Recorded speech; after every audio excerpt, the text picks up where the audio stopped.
Congolaises, Congolais, chers compatriotes, il y a 6 ans, je prenais congé de mes responsabilités en tant que président de la République, chef de l'État. Et fait inédit dans notre pays, en près de 60 ans d'indépendance. J'ai passé pacifiquement la main à un nouveau chef d'État. Depuis lors, je m'étais imposé un strict devoir de réserve, y compris quand j'ai fait l'objet, directement ou par mes proches interposés, de provocations, de déni de droit, d'humiliation, d'imputations dommageables et d'autres multiples atteintes à ma dignité. D'abord, parce que je suis convaincu que le temps est le meilleur allié de la vérité, un antidote lent mais puissant contre le venin du mensonge et de la délation. Mais aussi et surtout, parce qu'agir autrement aurait fait le jeu de ceux qui, par cette campagne odieuse, cherchaient à détourner l'attention de notre peuple de leur incapacité, aujourd'hui avérée, à répondre à ses attentes et aspirations. J'ai enfin décidé de briser ce long silence, de sortir de ma réserve et de m'adresser à vous parce que l'enjeu est de taille. Il est même existentiel. Non pas pour ma famille politique ou biologique, moins encore pour ma modeste personne, mais plutôt pour la nation congolaise et pour l'avenir de notre cher et beau pays. J'ai décidé de briser le silence parce qu'au vu de la situation que traverse notre pays, continuer à me taire m'aurait rendu poursuivable devant le tribunal de l'histoire pour non-assistance à plus de 100 millions de compatriotes en danger.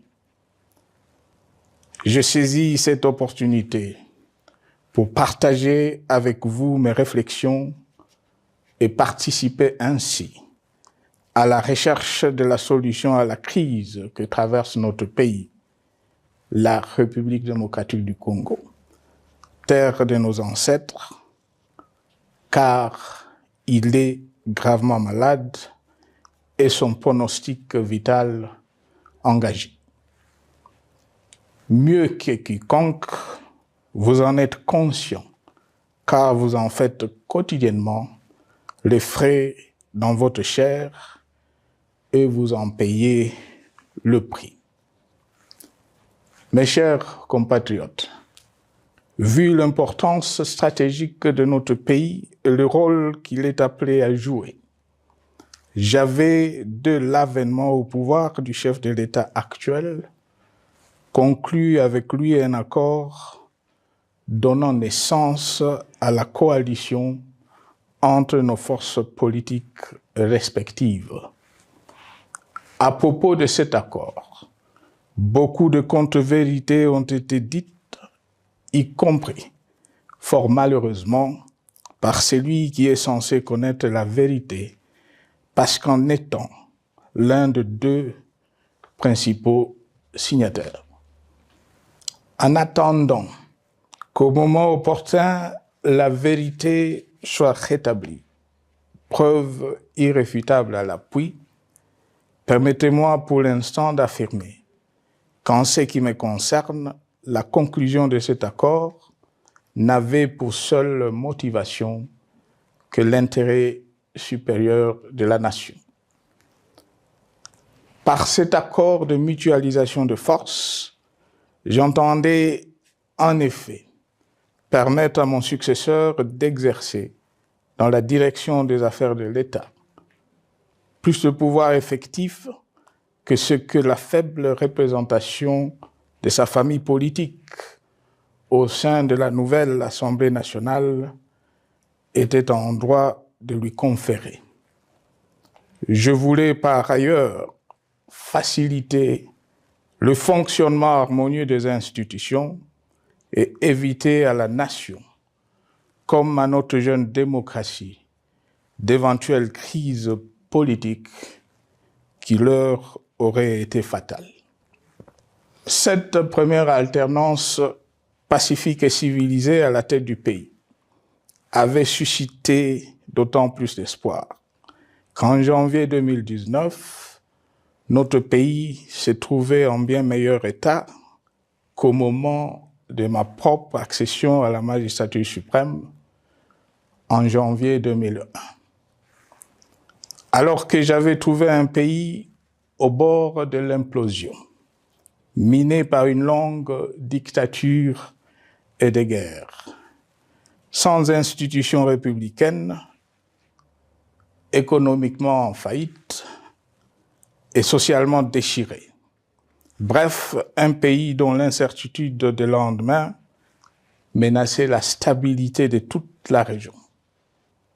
Le 24 janvier 2019, j'avais en effet légué un bien meilleur héritage à mon successeur, à savoir un pays réunifié, largement pacifié et dont les limites territoriales correspondaient exactement à celles qu'elles étaient au 30 juin 1960. Une nation reconstituée, réconciliée et fière de sa diversité. Un État doté d'une constitution progressiste et des institutions fonctionnant harmonieusement. Une économie dynamique et résiliente et débarrassée du fardeau de la dette hérité de régimes antérieurs, du fait de multiples réformes structurelles engagées. Une armée nationale républicaine de plus en plus professionnelle et capable de relever le défi de la défense de l'intégrité du territoire national. Une démocratie en constante consolidation, avec notamment l'organisation sur fonds propres d'un troisième cycle électoral. Le cœur serré, je constate qu'à peine 6 ans après, ce bel héritage en indivision, légué à l'ensemble de notre peuple, a été complètement dilapidé par celui qui en avait reçu la garde. Que notre pays offre un spectacle de plus désolant et qu'il suscite d'autant plus de désespoir au sein de notre peuple et de pitié et de moquerie à travers le monde, que l'inconscience de ses dirigeants ne permet aucun espoir de redressement. Cette détérioration rapide de la situation générale du pays est principalement due à l'iverse du pouvoir sans limite. Le nouveau dirigeant s'illustre en effet par une série de remises en cause, reniements et violations intentionnelles de la Constitution, avec en toile de fond la volonté irrésistible de concentrer tout le pouvoir entre les mains d'un seul homme au mépris du pacte qui cimentait la cohésion de notre peuple.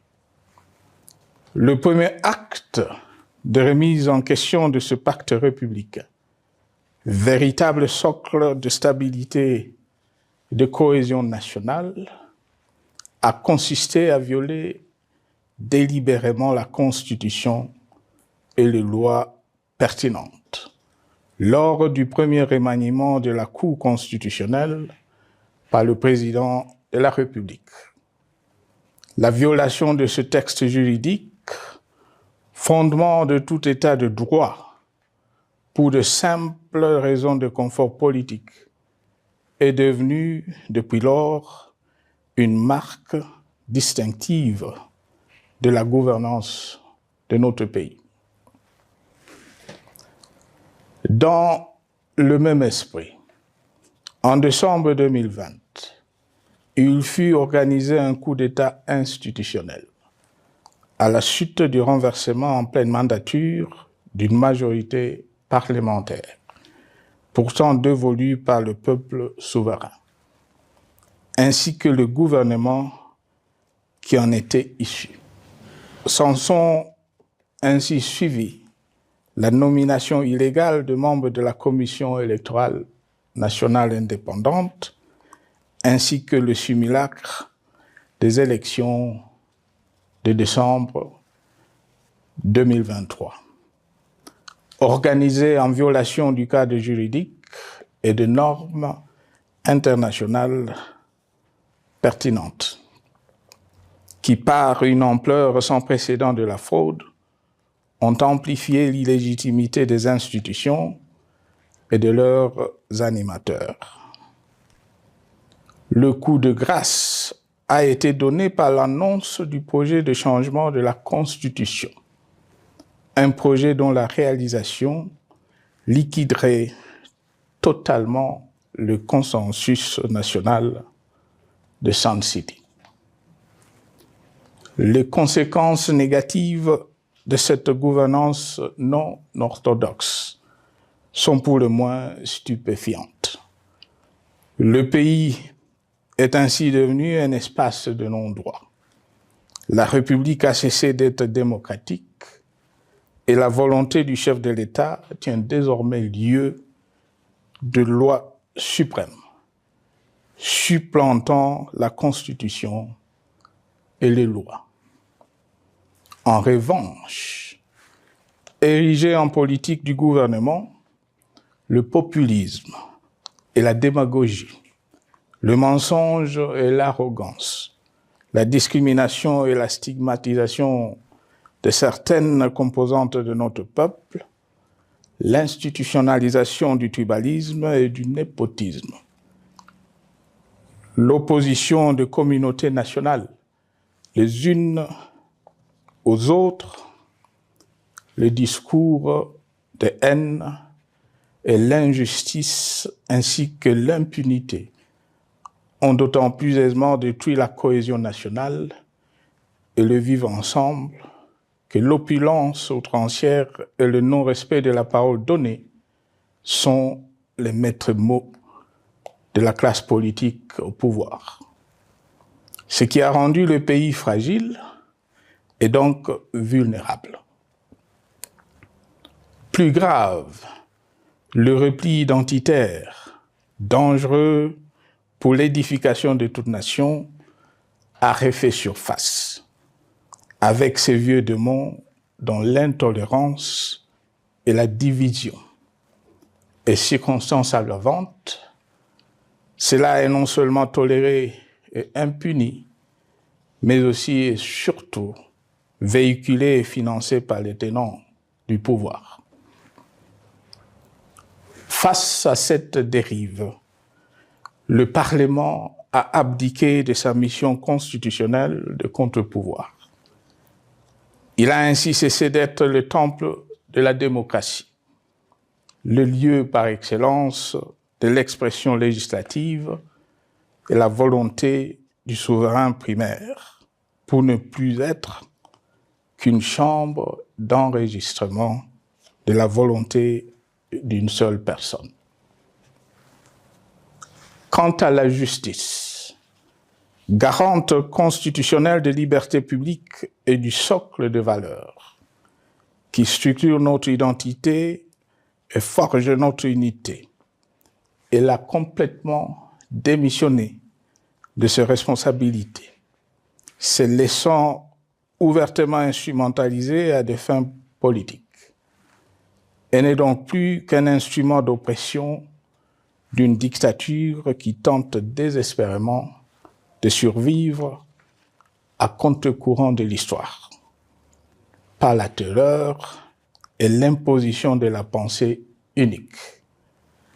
Rôle peu louable, qu'elle partage avec les milices tribales, ainsi que la police et le service de renseignement, eux aussi détournés de leur noble mission de protection des citoyens et de sécurisation de l'État.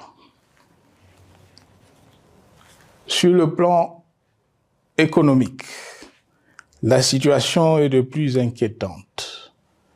Malgré l'augmentation des recettes publiques, essentiellement due à l'arrivée à maturité de toutes les réformes courageusement votées de 2002 à 2018, notamment le nouveau code minier, forestier, des hydrocarbures, des assurances et de la sous-traitance, et un niveau d'aide financière accrue de la part des institutions de Bretton Woods.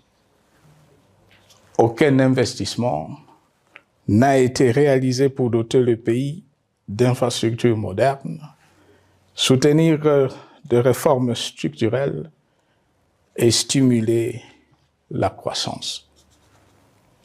Par contre, l'inflation et la dépréciation monétaire, jadis vaincues, sont de retour. La corruption et le détournement de deniers publics ont atteint un niveau inédit. Et l'endettement public que nous avions maîtrisé de 2010 a de nouveau grimpé en flèche, dépassant la barre de 10 milliards de dollars et suscitant des inquiétudes légitimes quant à la solvabilité à moyen et long terme du pays. Les conséquences sur le plan social sont aussi dramatiques. Aggravation du chômage, accumulation des arriérés des salaires des agents de l'État, baisse drastique du niveau de vie de la population et recrudescence du banditisme urbain, de l'exode rural et de la famine dans un nombre croissant de provinces. Les Congolais sont désormais en proie à une véritable angoisse existentielle.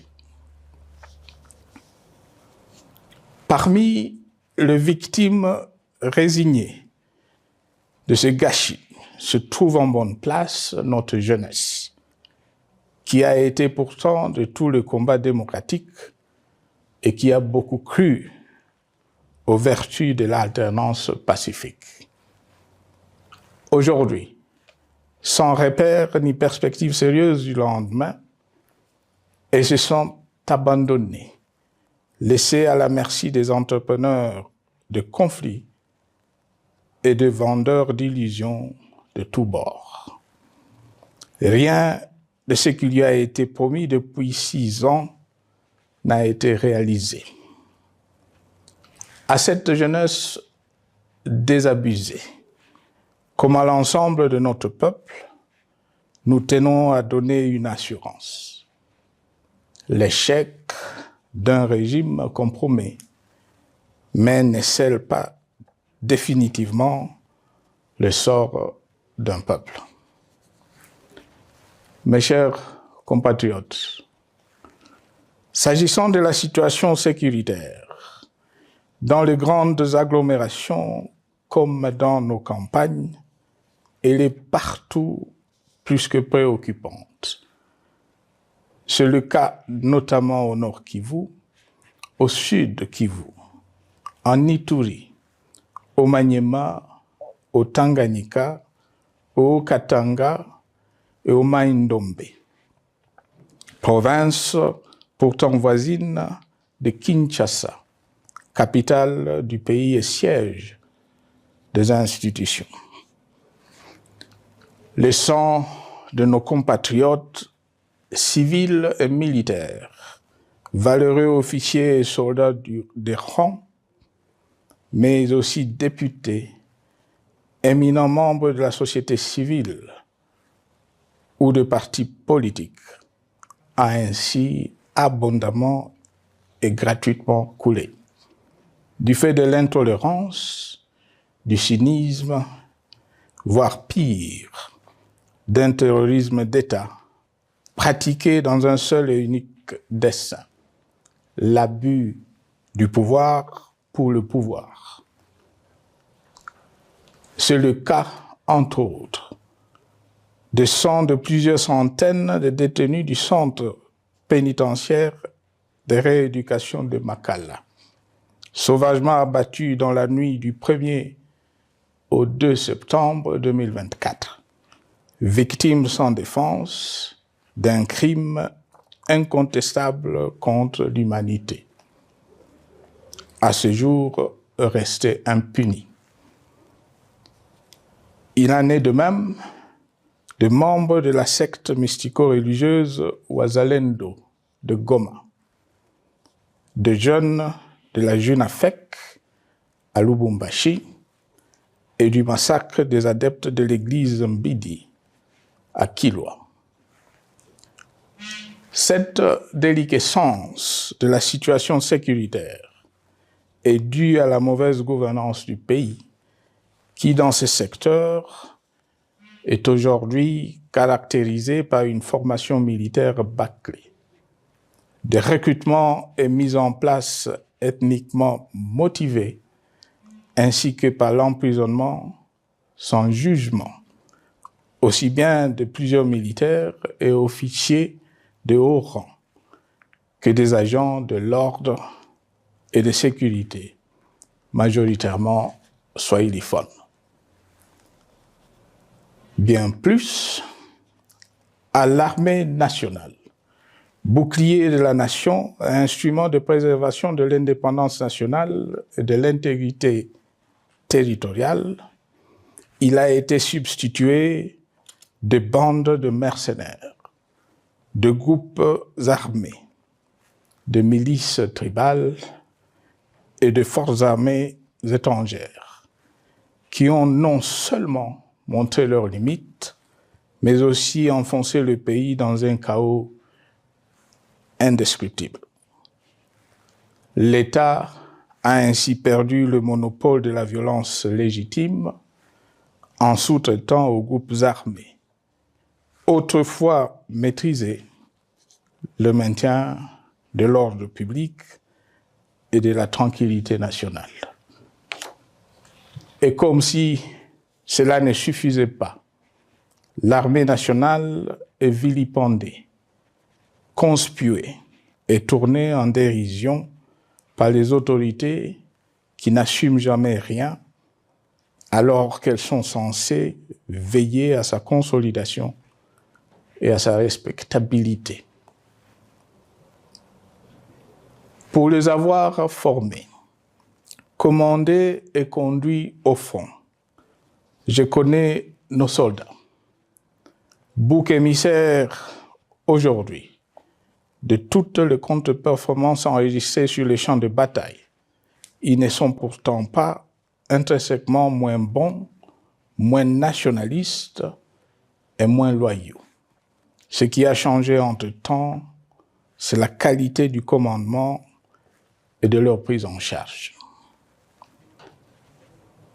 Au niveau régional, le gouvernement a levé l'option désastreuse de se détourner de deux principaux instruments internationaux qui étaient à la base de l'architecture régionale de paix et de sécurité, laquelle avait permis la stabilité régionale que le président actuel avait trouvée lors de son accession au pouvoir, à savoir le pacte sur la sécurité, la stabilité et le développement dans la région de Grand Lac et l'accord cadre pour la paix, la sécurité et la coopération pour la République démocratique du Congo et la région. Plus grave encore, en faisant de forces négatives, les FDLR, ainsi que des centaines de groupes armés congolais, des supplétifs des forces armées de la République démocratique du Congo, le gouvernement a ouvert la voie à la régionalisation du conflit, avec des conséquences inévitables sur la stabilité de la région.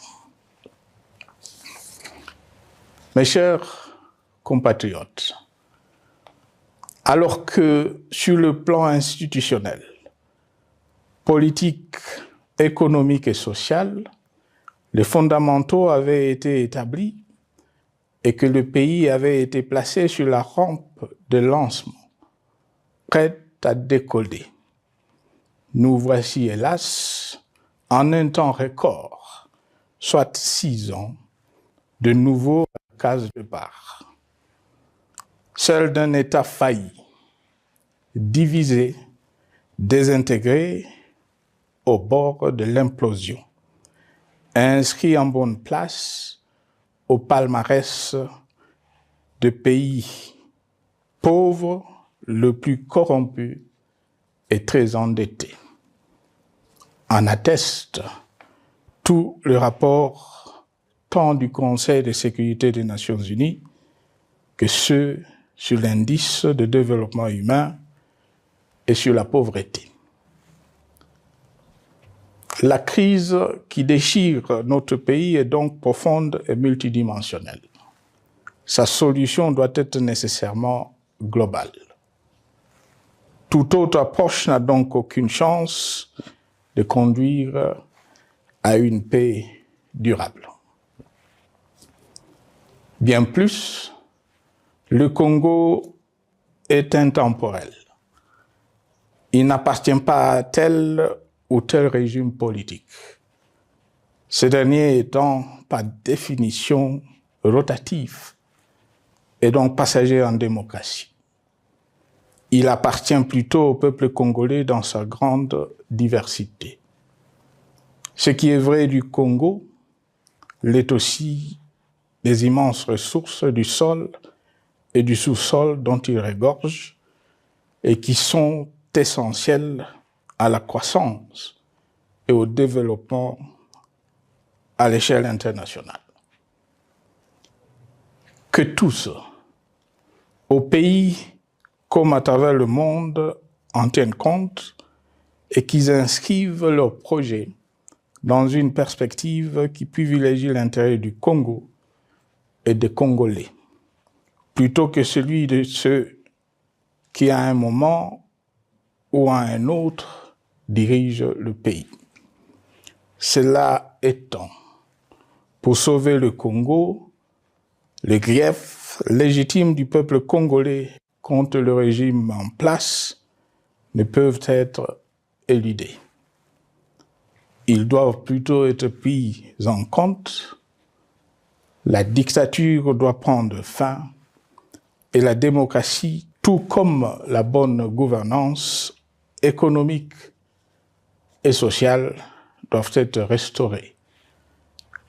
Car, comme en témoigne l'histoire, il ne peut y avoir de solutions sécuritaires définitives sans solution politique sincère.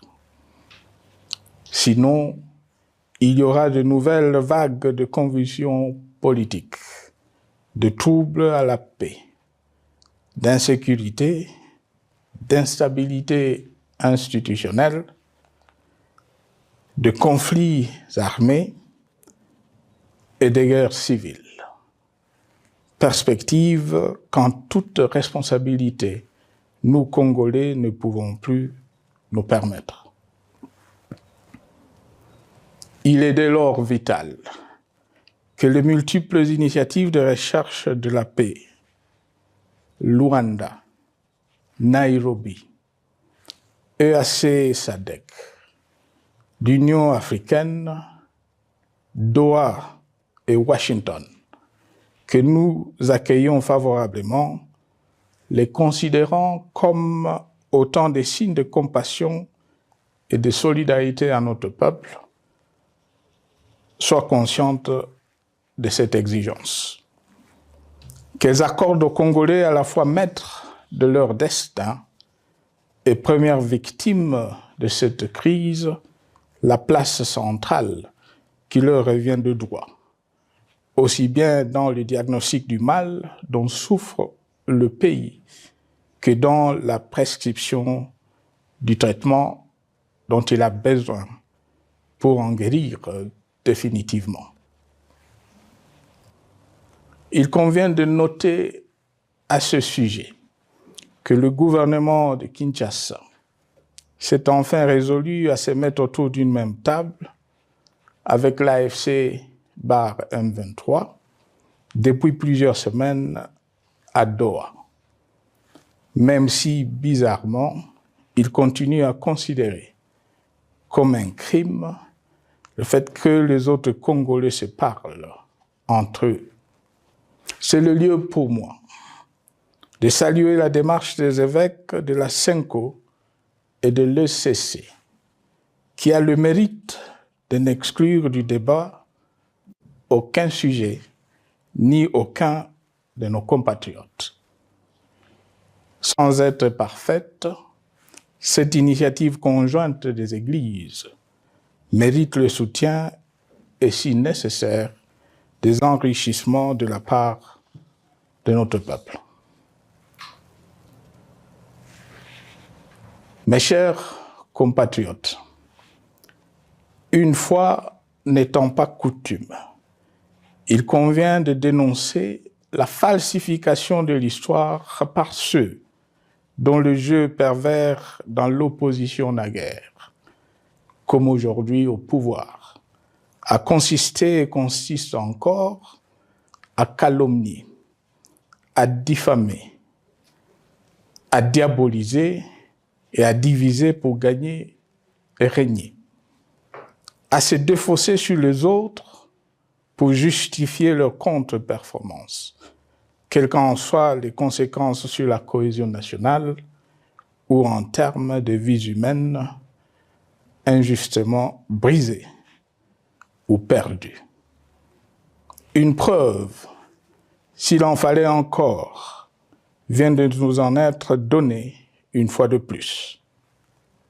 Il y a quelques jours, en effet, suite à une simple rumeur de la rue ou des réseaux sociaux sur ma prétendue présence à Goma, où je veux me rendre dans les prochains jours, comme annoncé par ailleurs, le régime en place à Kinshasa a pris des décisions arbitraires, avec une légèreté déconcertante qui témoigne du recul spectaculaire de la démocratie. Mieux que quiconque, vous savez que pour moi, le Congo est la priorité absolue, que sa souveraineté et son intégrité territoriale ne sont pas négociables, que mon engagement pour la démocratie, la cohésion nationale, la paix et la stabilité n'est pas un slogan creux, et que le respect de la Constitution et des lois du pays, autant que celui de la parole donnée, sont sacrés.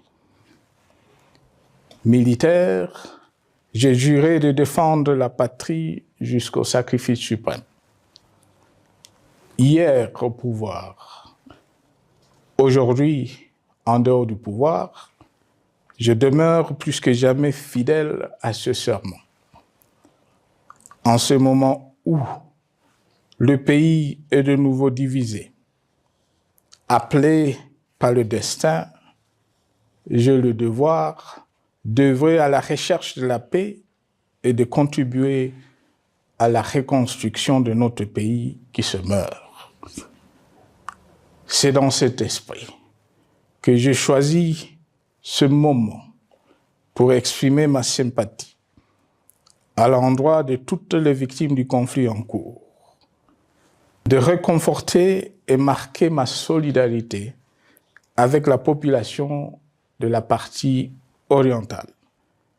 Vous, qui êtes abandonnés par le pouvoir central, qui semble avoir pris le parti de vous punir, entre autres, en déconnectant les institutions financières du réseau bancaire national, et en restreignant le mouvement de personnes et de biens.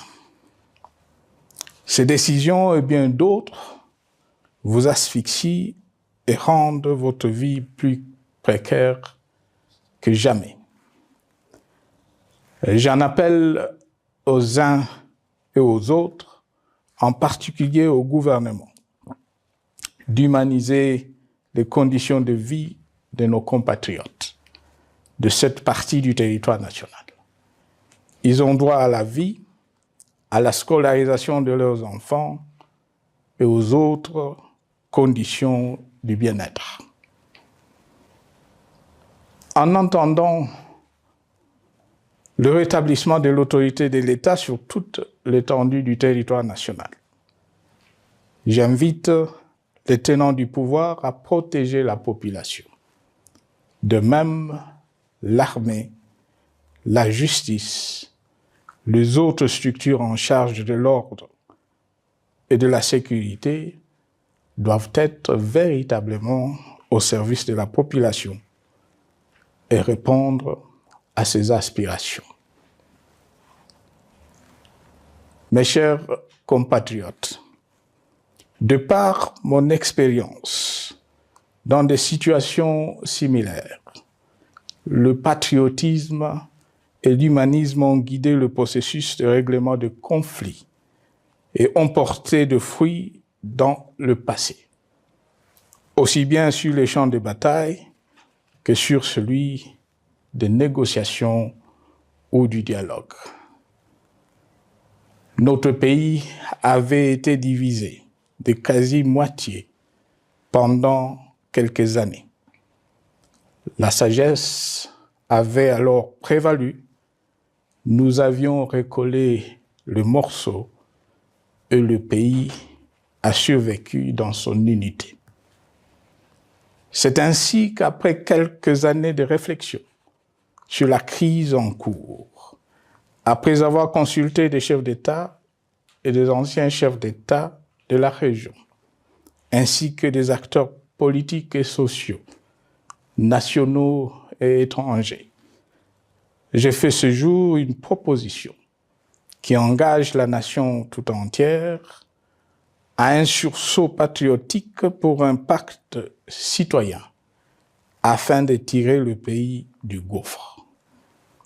Le travail hardi qui s'impose à nous portera notamment sur les 12 points suivants. 1. Mettre fin à la dictature, mieux à la tyrannie. 2. Arrêter la guerre. 3. Rétablir l'autorité de l'État sur toute l'étendue du territoire national. 4. Restaurer la démocratie en revenant aux fondamentaux d'un véritable État de droit. 5. Rétablir les libertés fondamentales. 6. Réconcilier le Congolais et reconstruire la cohésion nationale. 7.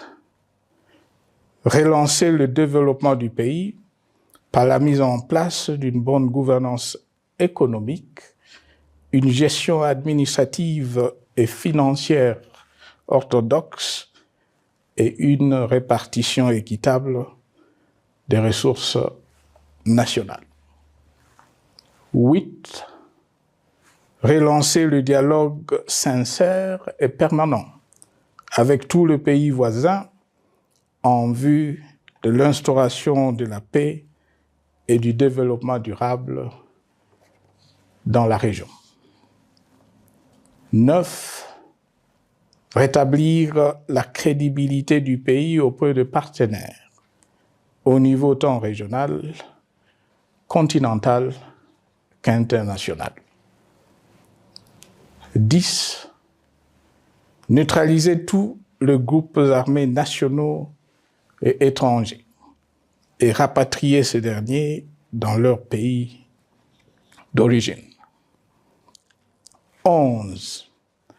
Mettre définitivement fin au recours et à l'utilisation de mercenaires, conformément à la Convention de l'Union africaine sur l'élimination du mercenariat en Afrique du 3 juillet 1977 et à la résolution des Nations Unies du 4 décembre 1989 portant sur la Convention internationale contre le recrutement, l'utilisation, le financement et l'instruction de mercenaires et rapatrier sans condition ceux qui sont déjà déployés sur le sol congolais.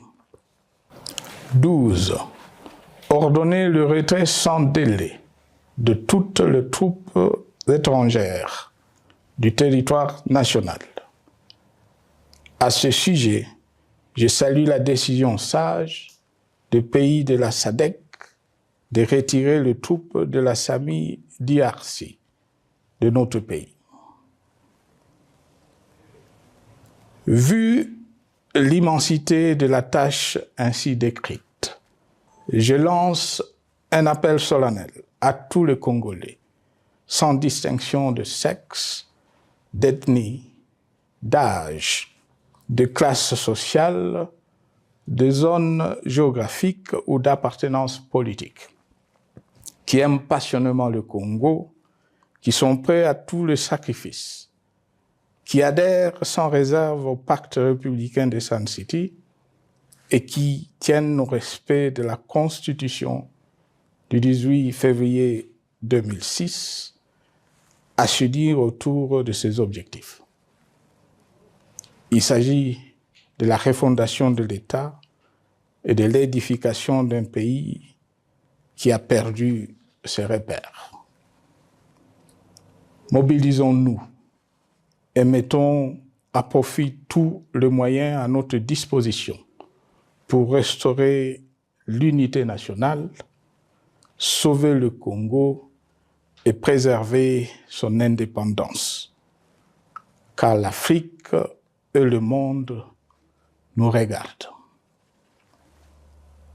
Mes chers compatriotes, le Congo vaut mieux que la caricature qu'en donnent ses dirigeants actuels. Le Congo mérite mieux que cette politique extérieure faite de jérémiades et de mendicité. J'ai donc la ferme conviction que le peuple congolais est capable, aujourd'hui comme en 1960, de vaincre le démon de la division, qu'il est capable aujourd'hui, comme au cours de la décennie 90, de vaincre la tyrannie et la tentation du pouvoir absolu. Qu'il est capable aujourd'hui, comme en 2003, de prendre le dessus sur ce qui nous divise et de mettre fin à la violence armée qui oppose ses enfants. Pour y parvenir, chacun doit jouer sa partition. Je m'engage à jouer la mienne. Que Dieu bénisse la République démocratique du Congo, qu'il bénisse individuellement chacun de vous. Je vous remercie.